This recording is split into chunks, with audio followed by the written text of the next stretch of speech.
वाराणसी जिले के कस्बा रानीपुर में 50 वर्ष पहले बुजुर्गों के द्वारा होली पर्व के पूर्व 3 दिवसीय रामचरितमानस प्रवचन की जो शुरुआत की गई थी, वह शुरुआत धीरे धीरे एक परंपरा बन गई है और इस वर्ष श्री रामचरितमानस प्रचारिणी समिति के द्वारा 50वां मानस सम्मेलन आयोजित किया गया, जिसमें कस्बा के बाजार में स्थित तुलसी मानस मंदिर पर मानस वक्ताओं के द्वारा नगर वासियों को भगवान नाम का स्मरण कराया गया।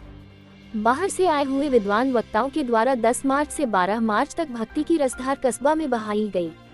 तो वही कार्यक्रम के अंतिम दिवस में फूलों की होली उपस्थित भक्तों के साथ खेली गई।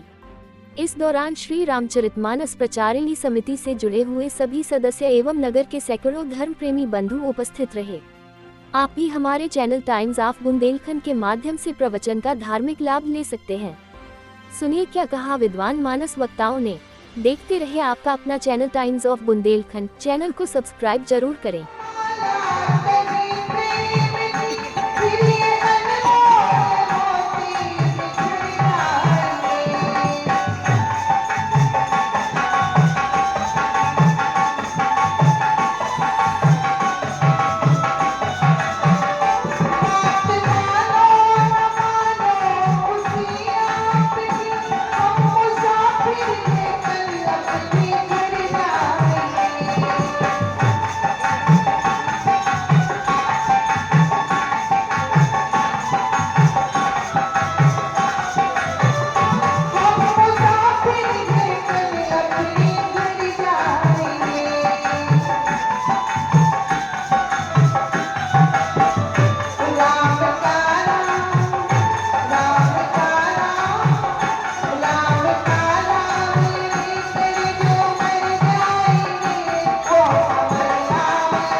वर्तमान में बात है। अरे जिंदगी तो मैं देख रहा हूँ वर्तमान में, क्या ठेका है किसी को कि कोई रुका लिख रहा है कि दूसरे जन्म में भी तुम मानव बन जाओ, ये कोई पता नहीं है। तो वर्तमान को संभालना है। सज्जन कौन है, बुद्धिमान कौन है, जो वर्तमान को देखते हैं। अरे भविष्य किसने देखा है, अतीता वो निकल गया है। गतान ना सोचती पंडिता, जो गत हो गया वो पंडित जन विद्वान जन उसका विचार नहीं करते। भविष्य मैंने देखा नहीं है तो बोले ठीक आ रहे हैं। वर्तमान में हमें विचार करना है कि मेरी कर्तव्य क्या है। वर्तमान में हम ये देख रहे हैं कि संसार में फंसे चले जा रहे हैं, तो अब कुछ मौका निकालने के लिए हमें परमात्मा से जुड़ना है। और परमात्मा से जुड़ने का तरीका क्या है, जो स्वामी बाबा कहते हैं लंबा तरीका नहीं है, केवल एक तरीका है। राम ही केवल प्रेम प्यारा,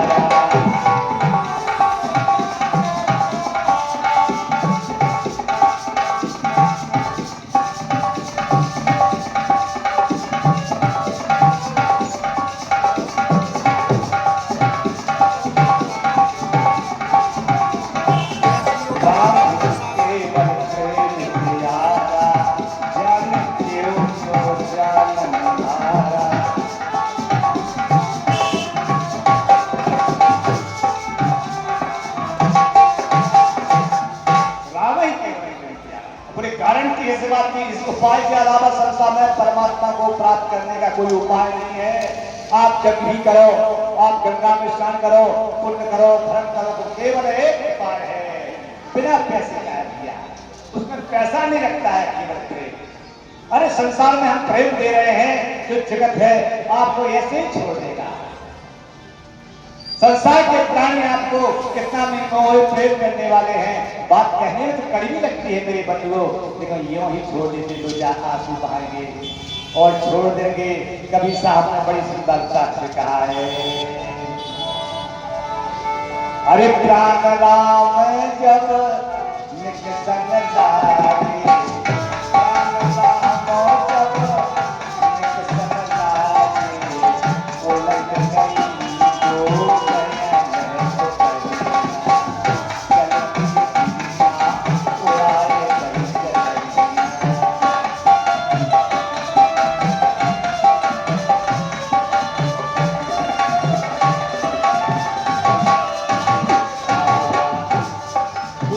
कहते हैं सुत बनता ज्ञान स्वागत सुत बनता पुत्र पत्नी परिवार रिश्तेदार शब्दावली में कहते हैं सुत बनता ज्ञान स्वागत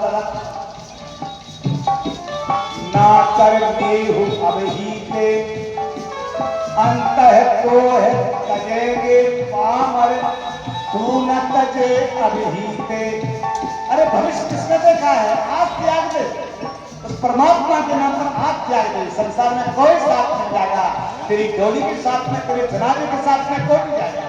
केवल 4 आंसू बहाने के बस, उसके बाद सामान्य हो जाएंगे। 13 दिन तक सामान्य हो जाएंगे।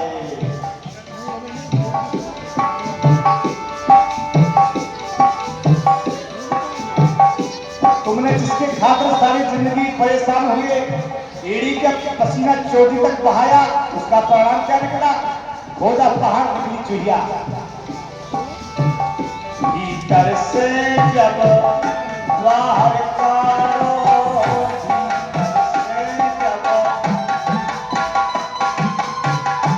भीतर से जब बाहर कारो, भीतर से जब बाहर कारो, छूट गए सब लहर अटैया, चलती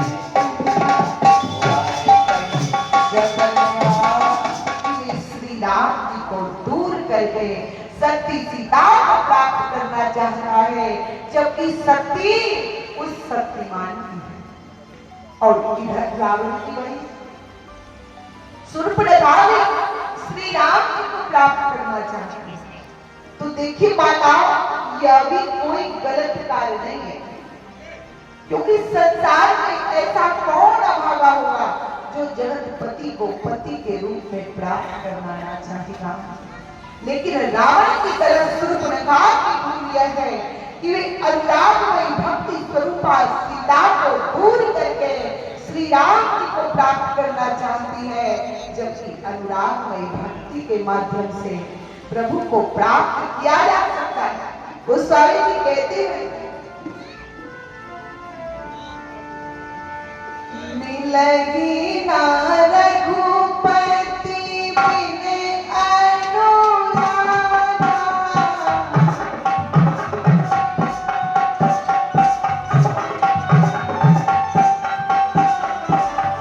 मिलगी ना रघुपति बिन अनुरागा।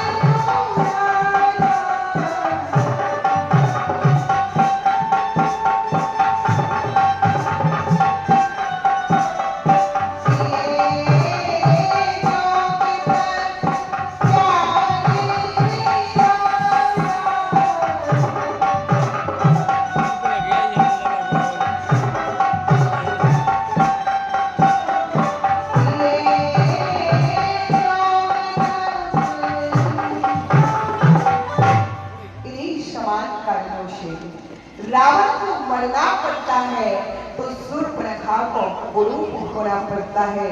सज्जनों, रावण और शूर्पणखा दोनों के समान आचरण, समान व्यवहार, समान कार्यशैली, एक दूसरे के समान वार्तालाप को ध्यान में रखकर ही पूज्यपाद गोस्वामी तुलसीदास जी महाराज ने शूर्पणखा के परिचय का माध्यम उसके पिता, पति, पुत्र को ना बनाते हुए लिख दिया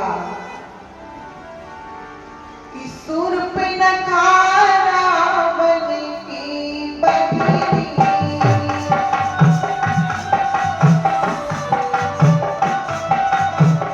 शूर्पणखा रावण की बहिनी,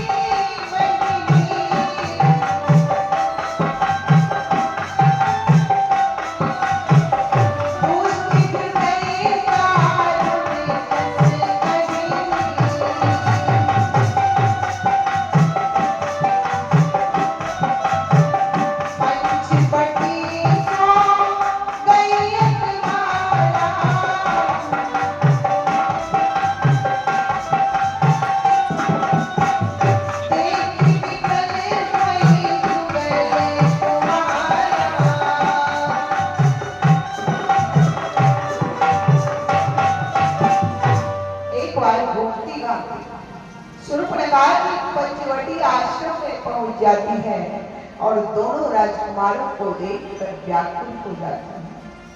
देख निकल वही जुगल कुमार, जरा आप सभी झांकी पर गौर करें। पंचवटी के अंदर श्री राम की बेटी पर बैठे हुए हैं। श्री राम जी के बगल में मैया जानकी जी बैठी है। भैया लक्ष्मण गेट पर पहरेदार के रूप में खड़े हैं। जरा सुप्रभा के देखने का ढंग है कि वे बेदी पर बैठे हुए श्री राम जी को देख रही है, गेट पर खड़े भैया लक्ष्मण को देख रही है, लेकिन श्री राम जी के बगल में बैठी हुई मां जानकी की तरफ पूछने लगी।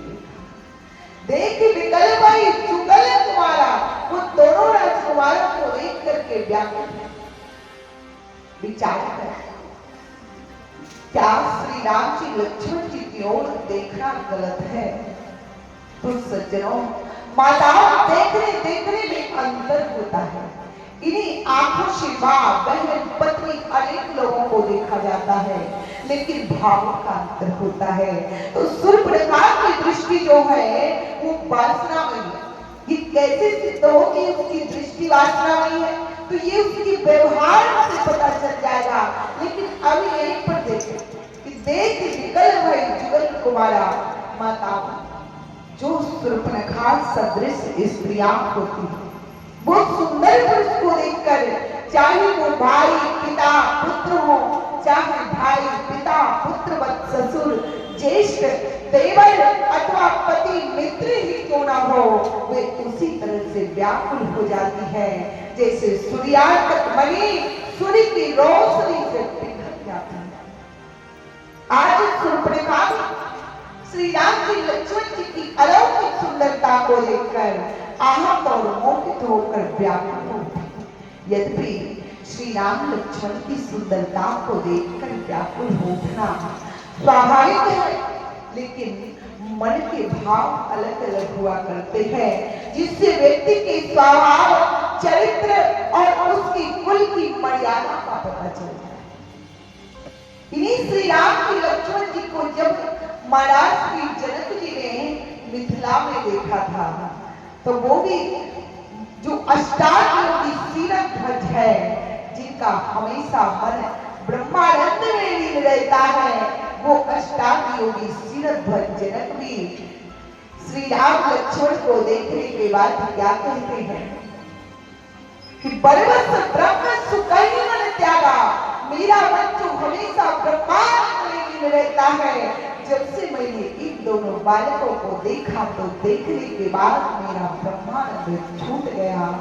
और इसी प्रकार से जरा विचार करें कि आज पंचवटी में सूर्पनखा जी श्री राम जी लक्ष्मण जी को लेकर व्यतीत है कि देख विकल भई जुगल कुमारा, तो पुष्प वाटिका में जानकी जी श्री राम जी लक्ष्मण जी को लेकर चिंतित है कि कहाँ गए नृप किशोर मणि चिंता। लेकिन दोनों के भाव, कार्य प्रणाली और वार्तालाप पर ध्यान देंगे तो पता चलता है कि इन दोनों के भावों में कितना अंतर है। यद्यपि किशोरी जी ने देखा दोनों राजकुमारों को जरूर, लेकिन आंखें स्थित हुई केवल श्री रामचंद्र के मुखचंद्र पर कि थके नयन रघुपति छवि देखे, अब पलकर घूम पड़ी हरी में से।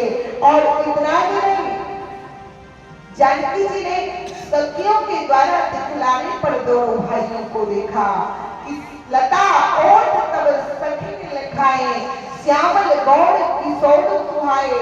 और देखा दोनों भाइयों को जरूर, लेकिन लोचन मग रामहि उर आनी, दीन्हे पलक कपाट सयानी। हृदय के रास्ते से लाकर के, आंखों के रास्ते से लाकर के हृदय पकड़ पर श्री राम को अवस्थित कर लिया और पलकों के किवाड़ बंद कर लिए। जबकि सखियां बार बार कहती हैं कि बहुरी गौरी कर ध्यान करे हो, रूप किशोर देख खिले हो। तो बड़े संकोच से जब जानकी ने अपने नेत्र को खोलकर देखा तो क्या देखती है कि सन्मुख दौड़म सिंधुनिया। दोनों भाइयों को देखा, लेकिन दोनों भाइयों को देखने के बावजूद भी उनके भाव स्पष्ट है कि जिस दृष्टि से श्री राम को देख रही है उस दृष्टि से लक्ष्मण की कोड़ी देख रही है, और जिस दृष्टि से लक्ष्मण की को देख रही है उस दृष्टि से श्री राम की कोड़ी देख रही है। यानी दोनों भाइयों को देखने का नजरिया अलग अलग है, लेकिन देवी शूर्पणखा तो देख ही विकल पड़ी, जुगल कुमारा दोनों राजकुमारों को देखकर व्याकुल है और उसका दोनों भाइयों से वार्तालाप करने का ढंग देखा। रुचिर रूप धरि प्रभु पंचारी,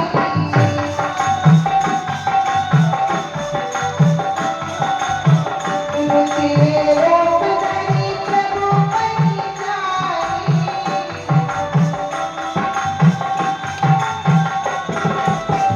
बोले